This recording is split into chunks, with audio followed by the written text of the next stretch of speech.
from their studio in a fucked up shack in the middle of nowhere. I thought my jokes were bad. I don't do that! Goddamn right I did! It is time. Get your fucking ears ready. Pay attention. Your mother was wrong. Talk radio. Just like a little boy playing with his dick when he's nervous. Just like your opinion, man. Get off my plane. I have had it with these monkey-fighting snakes on this Monday to Friday plane. Welcome to Filmgoat. Welcome to Filmgoat. Welcome to Filmgoat. Welcome to Filmgoat. Right fried potatoes.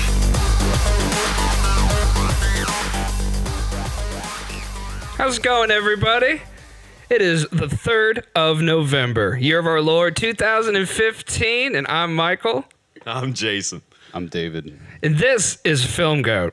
Now, this is our first episode, so bear with us.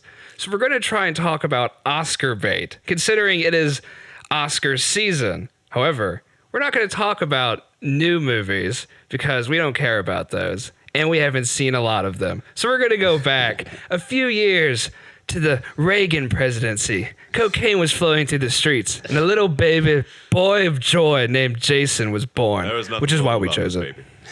There was no joy, his parents told us. But it's 1987, in case nobody knows when Jason was born.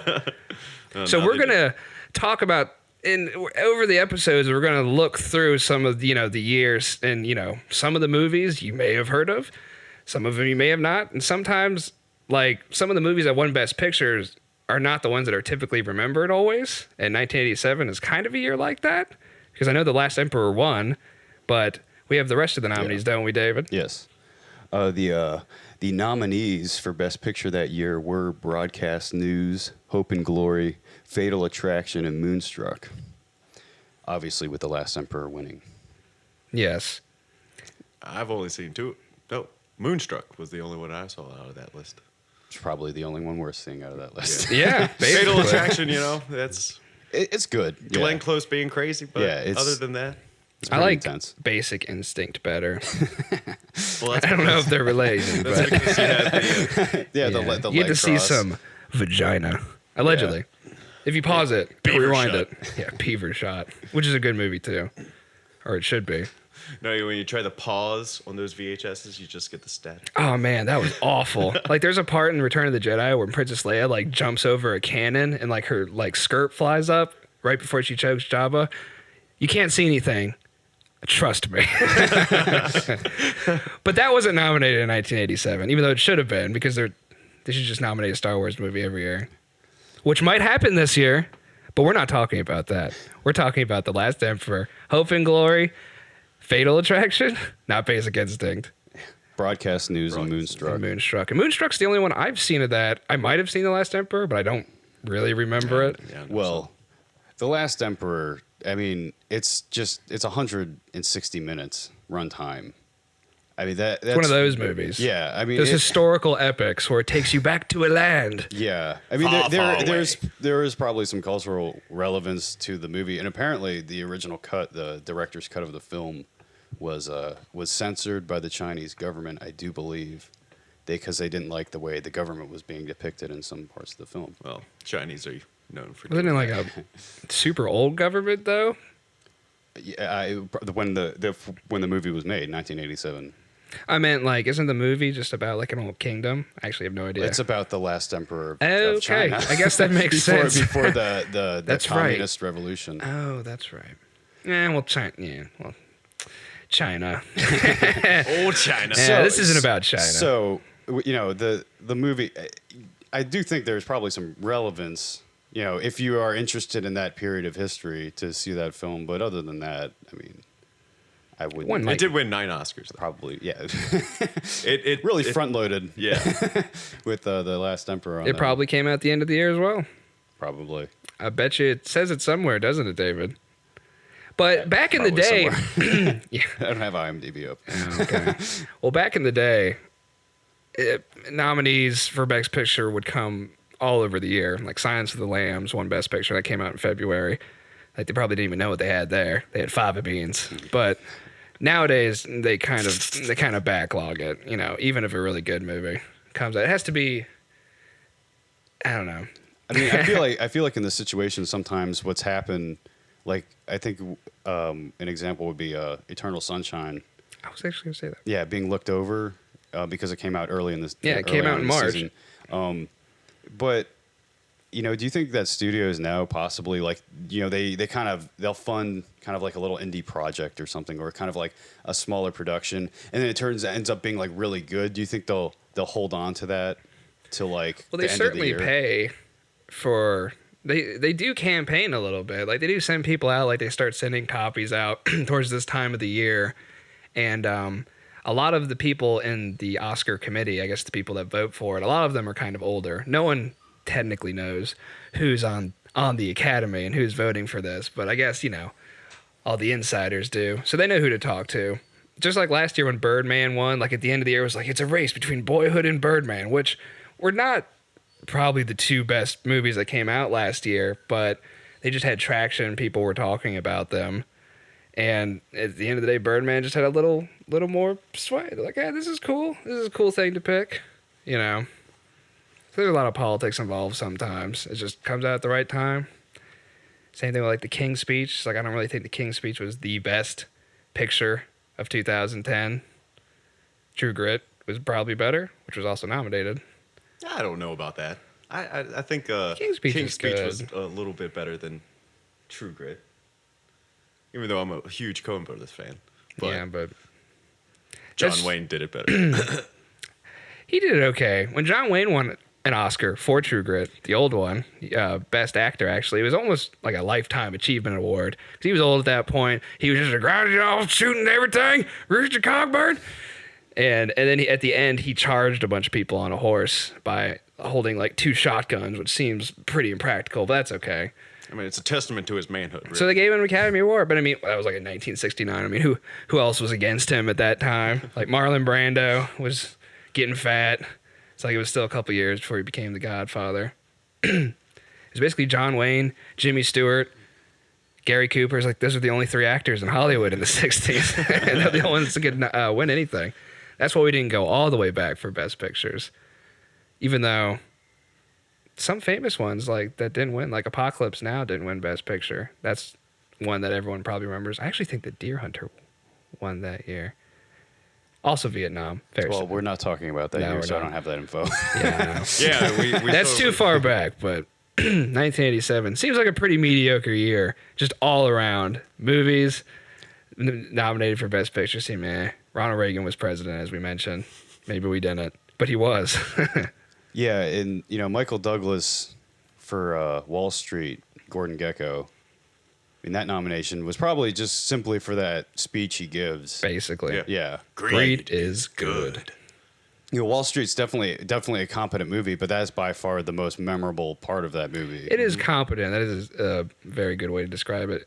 It wasn't even nominated for Best Picture, and it probably shouldn't have been. It's a solid movie for sure. I mean, it probably got a little bit of buzz because it was Oliver Stone's follow-up to Platoon, and of course, Platoon had won Best Picture the year before. So like his take on Wall Street, and Charlie Sheen when he was still a confident actor and before he started completely taking crazy. Tiger Blood. Yeah, and winning. Yeah. At least he's winning. Yeah. He didn't win in Wall Street. Spoiler alert. Maybe. But Wall Street, it's basically people remember Wall Street from Michael Douglas and the acting. There's certain movies like that for sure. Well, then Best Supporting Actor, 87 was Sean Connery for The Untouchables, and that was I think the only nomination for that movie was.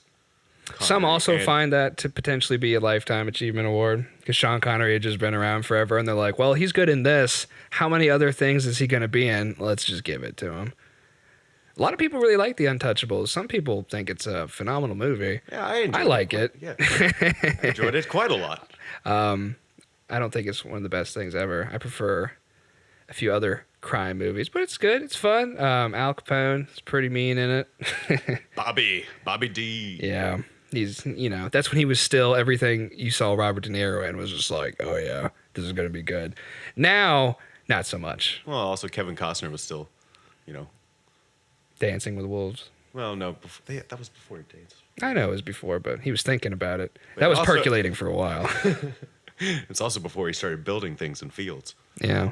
Also nominated for Best Picture. Dances won. But, and then And then he grew gills, and that was bad. And Yeah, we don't talk that's a about that. band movie. We don't talk that about one. that. We don't speak of Kevin Gilsner. So we'll stop. But he's back, right? He was in some stuff. He was in Draft Day. Oh, I didn't see that. See that either. Yeah, you don't. Yeah, the Browns, great. No one wants to Yeah. see the inner workings of the Cleveland Browns. Yeah, and it's somehow in a world where the Seahawks don't have a quarterback. Yeah. Just a professional football team just doesn't have a quarterback somehow. They have the whole roster. We need that 53rd man. Or 52, who knows? Nobody. I think it's a 53-man roster. I think so. Yeah. But you figured they would need But anyway, two this isn't quarterbacks. Sport But this is Go. not Sport Go. This is Film This is Go. Film Go. This is not about Draft Day. This is not about Kevin Costner. He's banned. We will never speak of Costner again. Costner's gone. Unless he was in something else. But what else was he wasn't. in? Bull Durham. Nothing. Well, That was 80s. He and yeah, Rob Bull Roy. Durham, but yeah, I guess he did play a pretty crucial part. Whatever. He's banned. Costner's done. Unless we talk about one of his 89 or 90 movies, which were nominated for Best Picture. And Wasn't he in that movie Swing Vote? Yeah. I also didn't see that. Yeah, I didn't see that one. It's like apparently what was it? Both presidential candidates have somehow, against all any sort of statistical odds. Oh, yeah, it somehow comes end down up- to one guy. Comes down completely even, and one guy has to vote. Yeah. I remember decide seeing There's like an about electoral that, yeah. college and all this other stuff. That- And I don't even know. I don't know how that movie's supposed to be. Right. Who knows? That movie's bad. Yeah, We're not talking about Swing We're banning Vote. that movie too. Swing Vote. Like Kevin Costner, banned. he's banned. We're not talking about Kevin Costner we anymore. need to get off this topic Yeah. before we continue talking about it. I know. We should have started talking about Clint Eastwood. But we started talking about Kevin Costner, Yeah. who's banned. He just Why somehow you- can't leave. Yeah, No, we should Stop should've- bringing him up. No, we should have been talking about Sean Connery, who actually won in that year. He did And win. then- Still has his Scottish accent, even though he's like an American in the movie. He's just like, I don't care anymore. He's like, you're gonna pay me. Same thing in League of Extraordinary. Isn't it sad that his last movie was The League of Extraordinary Gentlemen? It is sad. That's quite sad. I weep nightly. I mean, that's the way he went out. And before that, it was Entrapment, wasn't it? Yeah, probably. Yeah, I can look it up. his You won't movies want me weren't to- doing- yeah, his If that's movies what you're weren't asking, doing Hey, David, go look super up. well. Hey, yeah, do that. Do that, Anywho, David. while Do it, he's doing David. that, Sean we Connery. have the he was James Bond. Yeah. James Bond movie coming out. It's true. Yeah. Good segue. Spectre. Yeah. Which is the organization in the old ones. Since Casino Royale, all the Daniel Craig movies were technically supposed to get James Bond to the beginning, and they already have the male M back. So now all that is left, even though there was some strange continuity with having Judi Dench play the same character, even though everyone else completely changed, which some people were like, James Bond is a code word. I'm like, but it said, I don't know. There's a few things that are like, here he is born, James. Like he goes to his parents' house in Skyfall, the Bond Manor or whatever the hell. So I guess it's not a code name. What? Vultures, what happened? But so he is James Bond. So it's not a code name. So that was some weird continuity, but it's fine. She's not around anymore. She retired. Yeah. Wink. We'll see how it is. I'm always excited to see Christoph Waltz. And we'll Yeah, see how he's he the does bad playing- guy. I can't remember what his name, but I think he's going to be Blofeld. Yeah, that's what everyone thinks. Right? I hope he has the pool with the piranhas. I don't care about the cat. I just want to see him with the kitty. I don't want to see him pet a cat. I want to see the piranha pool where people just always are standing in the wrong place. Please stand over there, sir. Well, why? I'm sorry, Mr. Blowfield. No! And you get eaten. And of course, James Bond is elusive enough to step out of the way so he doesn't fall into the pool. Now, also, after this Bond film, Daniel Craig has said he's not going to be doing it anymore. Yeah. So if what you're saying is we hold the James Bond is a Code name. code name, thank you. But it's thank you, not. Mike. It's fine. But what if it is? Make it a code name. Okay. Next Just run Bond, with that. who's going to be? Steve Buscemi. I mean, it'd be certainly an interesting way, but Okay, before we go out here, who do you want to see as the next Bond? Idris Elba, I think. I think it'd be. Idris Elba would be amazing. He's British. That's all that matters. Yep, right. I think you bring a lot of swagger to the role. Brendan Gleeson's a good choice too. Brendan Gleeson? No, I'm just kidding. Do you mean Donal, the son? No, I don't. I mean Brendan. Okay. It was a bad joke. Okay. Idris Elba all the way. Stringer Bell. Yeah, I totally agree with that. I mean, I would want to see Idris Elba as James Bond, but for the sake of being different, for the sake of picking someone, I mean, honestly, I don't really know. I mean, maybe Tom Hardy could pull it off. Maybe, yeah, because he's got that movie Legends coming out where he's supposed to be Isn't he American though? Tom Hardy's British. Okay. And he can pull. I feel like he could pull off the gentleman thing. Good. Yeah, he's got the He's a little good build. I think he would be too similar to Daniel Craig though. Kind of his attitude. I don't know. I think I see him more of a Dalton character, sort of, or like a Dalton. They should bring Timothy Dalton back. Yeah. Or Pierce Brosnan. What's he doing? Nothing. No, He's not escaping, apparently. He was in the movie with Owen Wilson. Yeah, no escape. That's what I said. He's not escaping. No. Apparently. He can't escape from Bond. I missed that joke. Well, And on that note. yeah, we will be back.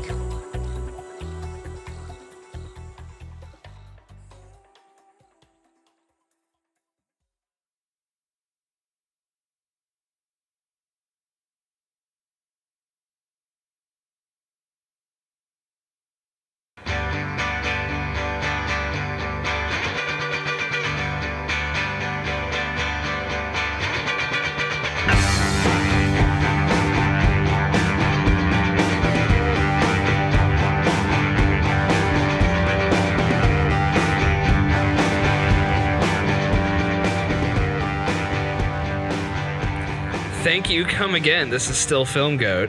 I'm still Michael. I'm still Jason. I'm still David. Before the break, I had asked David a question about what was the last movie before the League of Extraordinary Gentlemen that Sean Connery was in. And what was that answer, David? It's Finding Forrester. Finding Forrester. A great movie. You were wrong. Yeah, I A know, I lovely was right. movie. It was a wonderful movie. I love movies. Big, giant Which movies. had the villain from Star Trek Insurrection in it. The guy who kept having needed his face to be stretched. Now, if you're having trouble remembering that Star Trek movie, it's because nothing happens. But you know what's better than Star Trek? Star fucking Wars. And there's a new goddamn Star Wars movie coming out. And it's gonna be fucking awesome. I hope. It better be with all this hype around it. Because, I don't know about you, Jason, but I have my tickets. I got my ticket. You got your tickets, Jason? Oh, I got my ticket! You're not Jason. You, David. But yeah, we got our tickets 2-3 months in advance. We got our tickets 8 months in advance. Before they went on sale. We know JJ. Yeah, right? Abrams. But seriously, we do have our tickets, and we're super excited. Yeah. And there's all these other movies coming out, but who cares? Because there's a new Star Wars movie coming out, and we're actually going to see Han Solo and Luke Skywalker in Princess Leia. I'm not as excited about, but she's also there Carrie on Fisher's a screen. beautiful woman. I'm more excited to see. Well, she was a beautiful woman. I mean, her hair is crazy again. It's like it's great. Now, Michael, I was perusing the internet, and I found this theory some fan came up with about Jar Jar Binks. Which has nothing to do with the new Star Wars, hopefully. Hopefully, but it might. Oh, God. And that theory being that Jar Jar is, in fact, a Sith Lord. That's the theory? Yeah. And Is there that he's anything- a Force user and that he could potentially be a villain in the new one. That would be like if in The Sixth Sense, Bruce Willis also could see dead people. And there's like no basis. There's nothing to show it coming. It'd be like if that was also the twist, like you're dead the whole time. And you can also see dead people. It'd be like an unnecessary. There was nothing to show it. That maybe is an awful example. But Jar Jar a Binks. better example would be like Carrot Top playing Haley Joel Osment's part in The Sixth Sense would probably be more accurate to the analogy Basically. you're trying to make there. Yeah. The point is, it makes no sense. Oh, the guy gave some That would really, make nobody happy. Yeah, like what are some of the reasons why Lord Binks. Some of them are, I will admit, a little bit of a stretch, but reaching. in the very big, no, not the very beginning, but In the beginning, there was Jar Jar. where he does the 20 some odd foot jump into the lake thing there. I thought they could just jump. Yeah, I high. mean, they're so Gungans. that can be explained by Gungans jumping high. Exactly, Forget but fishing. it could also He does do be that crazy explained loop. by Could be a force jump. via a force jump. Yes. Or it was just Or the- unnecessarily cartoony kind of, vaudeville kind of deal that George Lucas was trying to do to appeal to children. Or he's a Sith Lord. Well, when they introduced Yoda, he was sort of a cartoony sort of character, and then you find out he's the Jedi Master Luke's been looking for. He was never cartoony. He was awesome.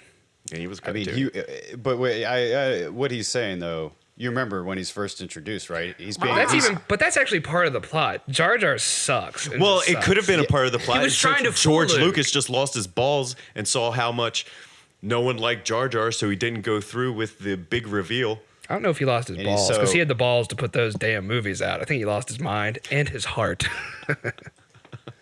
He still has his balls. Okay, another piece And of his evidence. stomach. Another piece of evidence is when mind tricks, Jedi mind tricks, the wave of the hand. Yes.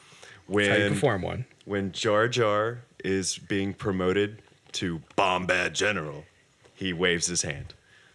When Jar Jar in He a episode 4-star 2, when Bombad Jar General? Jar is becomes senator for Naboo, he waved his Representative Binks. hand. Sorry. Get it right. Oh, I apologize.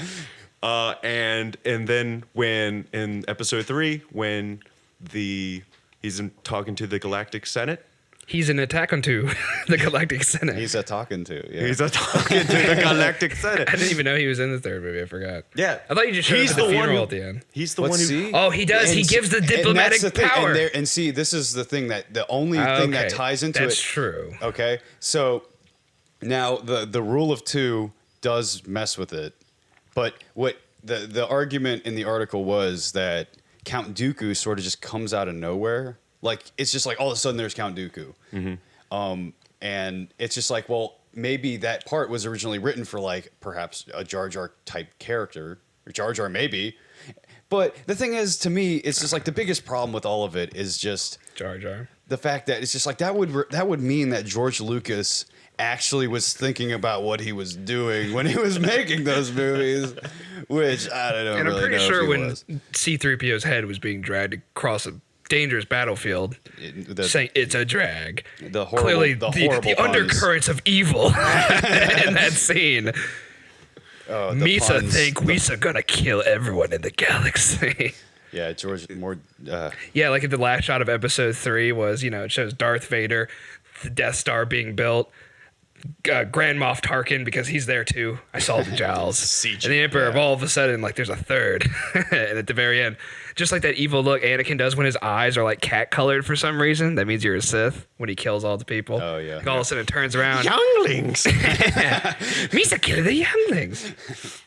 Well, no. With the rule of two, They need lightsaber control, just like gun control. what if Lightsabers it don't kill was people. Palpatine as the second, and he's trying to find someone else to overthrow Jar Jar? I hate that I'm for this. I You're absolutely hate it. entertaining the fact that Jar Jar would actually be- be a competent Exactly. And they sentient Though- being. And I hate to do this too, but I'm going to throw a Naruto reference in there. The Toby character I hate for you to do it too. was goofy, but then he turned out to be the big bad guy. You know who else is Goofy and turned out to be a bad guy? Goofy. The dog. Have you ever seen? The Goofy movie? I lived that dream. I live the Goofy movie every day of my life. But no. But not an extremely good You know what's movie. better than Naruto? Star Wars. Yeah, and you well, know what's yes. better than Jar Jar Binks being in Star Wars? Jar Jar Binks not being in Star Wars. So let's just hope against hope that he is not in that fucking movie. Like, hopefully... Hopefully there's a Gungan skull. Hopefully, and like yeah. it's being crushed by a stormtrooper's boots. Or better Like yet- the opening shot of the movie. Yeah, like at the beginning of Terminator when it's on the skulls. It's just it's just all the new stormtroopers walking across a field of dead Gungans. Right?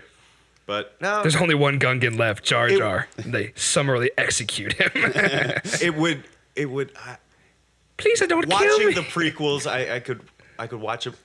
I could watch them again in a different light. I could force myself to watch them again.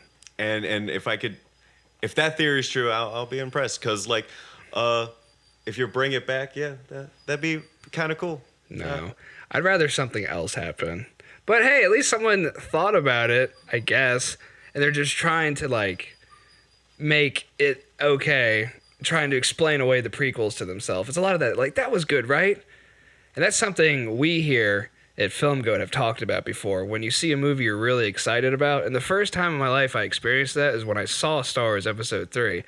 And I was really upset when I walked out of the theater. And I'm like, man, there was like 30 lightsaber fights. There was a space battle. All this death and destruction happened. But I want to kill myself.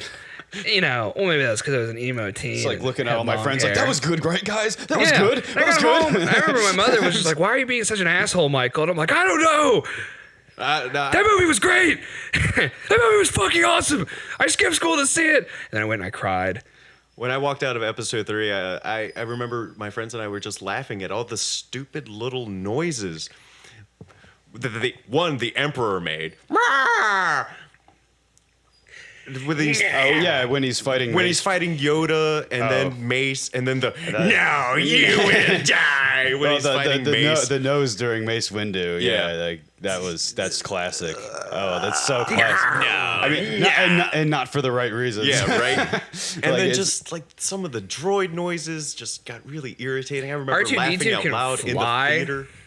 Yeah, It's like R2-D2 like gets more advanced as time goes backwards. Yeah, somehow. and then yeah, His mind's forgot not he wiped. could had the engines to fly. He can pop out holograms of people like Princess Leia. Don't you think he could have popped out like one to Luke? Like, hey, by the way, Darth Vader's your father. You know, like what? Like when they're on the way to the Death Star, like R2 and Luke just kind of hanging out in the cargo hold. Obi-Wan's asleep, and R2's like, beep, beep. He's like, what? Beep, beep, beep, beep. Just all this shows and shit. Oh my god! What the? Like ruins the whole movie. No. Yeah, no. Didn't know R2 was there. He's just So- hovering outside the window with his dumb jetpacks. So we're coming up on the end of our show. Yeah, we are, and as much as I would love to talk about Lord Jar Jar Binks, we're gonna have to wrap it up for now. Star Wars, yeah, Dark Dar. He will come up. Well, hopefully he won't come up again. Hopefully Star Wars comes up again, unless we all die. And hopefully it'll be better, because the prequels were terrible, and I think at least most of us agree. A lot of people think the third one. I feel like the general consensus of the third one is what we were just talking about. It's good. Like, at least the third one's good, right? Like, the first two are bullshit. It's like, but yeah, the third one was okay. At least it made it. I think everyone was like, it's over. Yeah, that was probably that was probably what it was. Everyone was just happy with this. Can't get any worse. I mean, you got to see Darth Vader, but it was terrible Vader, and so hopefully it's not really Darth Vader. So it's honestly probably if it's the not worst. James Earl Jones, it's not really Darth Vader. No, yeah, because Hayden Christensen, aka Plank of Wood, was in the suit. And he said the lines, and James Earl Jones just had to record over it. And clearly James Earl Jones would not have agreed to say Padme, but that's fine. So the third one sucks. The first two, also not super good. They're both not good either. But we still love Star Wars, and we still bought our tickets months in advance. Gonna try it out. So before we go out here, let's just talk about the movies we're looking forward to seeing here coming up. Other than Star Wars. We're not Other allowed than to pick Star that. Wars. You can't pick Star Wars. Yes. Heart of the Sea, Ron Howard movie. I'm looking forward for that one. That might be a little loud. But yeah, it's basically about Moby Dick. I am not really excited about anything except for Star Wars. So I'm going to just say Warcraft, the movie based on the video game coming out in June next year. It's going to be awesome. It's going to have orcs and knights and hopefully peons. More work. And I'm looking forward to the Hateful Eight. Cool. So that's it, guys. Thanks for joining us, and you'll hear us next time. Peace. Bye.